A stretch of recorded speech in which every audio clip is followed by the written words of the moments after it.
quel est le temps réel d'un rapport sexuel? Ou autrement dire, un rapport sexuel doit durer combien de temps? Salut à tous, bienvenue dans les secrets du sexe, toujours accompagné du général Diarrhée, votre sexologue le plus cool, le plus humble, le plus proche de vous. C'est toujours un réel plaisir d'être en face de cette caméra pour vous expliquer des sujets sur la sexualité. Alors aujourd'hui, on va parler du temps réel d'un rapport sexuel.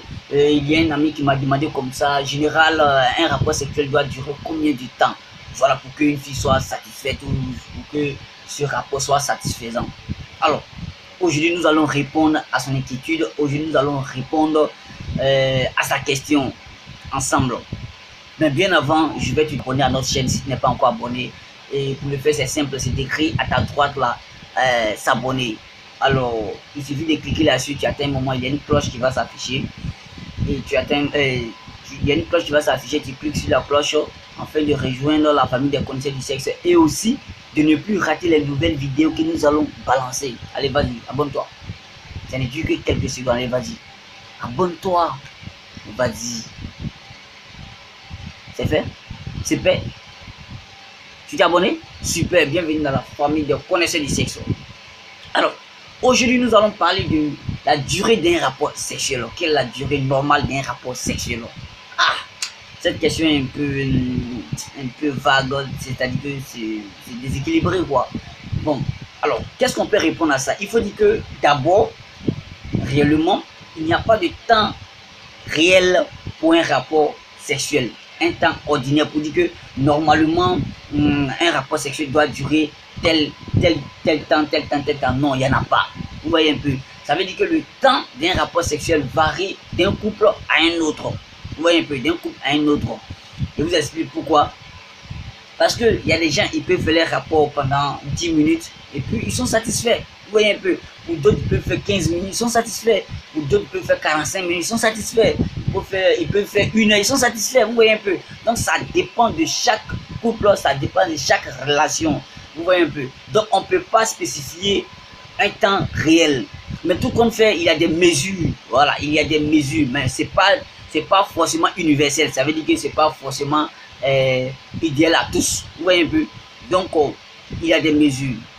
Donc pour cela, on va essayer de miser un peu sur la durée moyenne de l'excitation de la femme et aussi de l'homme. Ok.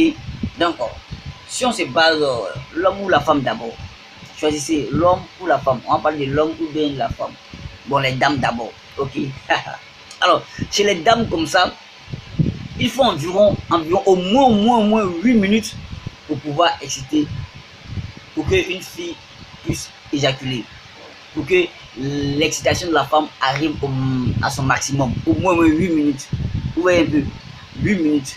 Alors, chez l'homme, quand on prend l'homme, il y a des hommes bons, belles. En moins de 30 secondes, on finit d'éjaculer. 30 secondes. En moins de 1 minute, 2 minutes, 3 minutes, on finit d'éjaculer. Vous voyez un peu. Alors que pour la femme, c'est au moins 8 minutes. Vous voyez un peu. Donc, vous voyez qu'il y a une large différence d'abord. Donc, si on veut prendre des mesures, ça veut dire que pour au moins satisfaire une fille, il faut atteindre dans les 8 minutes d'abord. Ouais. Ça veut dire que l'homme doit se débrouiller pour faire au moins 8 minutes. Vous voyez un peu. Parce que la moyenne chez la femme, c'est au moins 8 minutes. Chez l'homme, c'est 30 secondes, 20 secondes. Pour d'autres, mais ils ne pénètrent pas et puis paf, ils éjaculent. Vous voyez un peu. Donc, c'est difficile. Donc, ça veut dire que pour un homme, si tu veux satisfaire réellement ta partenaire, il faut atteindre au moins 8 minutes. Vous voyez un peu. 8 minutes et plus. Vous voyez.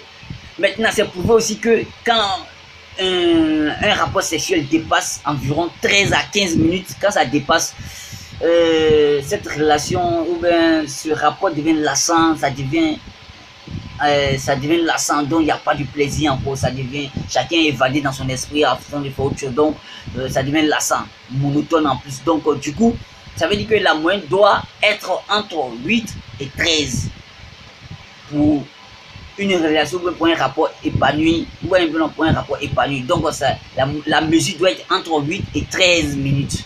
8 minutes et 13 minutes. Au-delà, ça devient lassant. En moyenne, c'est insuffisant. Vous voyez un peu. Donc, entre 8 et ça, ce sont les mesures, mais je n'ai pas dit que c'est valable pour tout le monde. Je n'ai pas dit que c'est universel. Non, ce sont des mesures. Vous voyez un peu. Ça veut dire que pour d'autres, il y a des couples là, pour d'autres, c'est 40, 20, 30 minutes et puis ils sont satisfaits. Pour d'autres, c'est 15, 10. Mais tout compte fait, si tu n'atteins pas les 8 minutes, c'est pas sûr que ta partenaire soit satisfaite. Vous voyez un peu, non? Donc, parce que la moyenne chez eux, ça commence par 8. Vous voyez un peu. Donc, je crois que j'ai répondu à la question. Je crois que je me suis fait saisir. Je crois que tous ensemble, on a su développer le sujet de notre ami depuis le Cameroun. Ok, donc si cette vidéo vous a servi et que ça vous a apporté un peu de connaissances, partagez-la à vos amis et n'oubliez pas de liker la vidéo et aussi d'inviter vos amis à s'abonner à la chaîne. Ok les amis, j'ai été ravi de faire cette vidéo. C'est encore le général Diaré qui est devant la caméra. Donc au revoir à vous. Moi je l'aime, vous l'aimez, moi compris. Je vous aime. Bisous.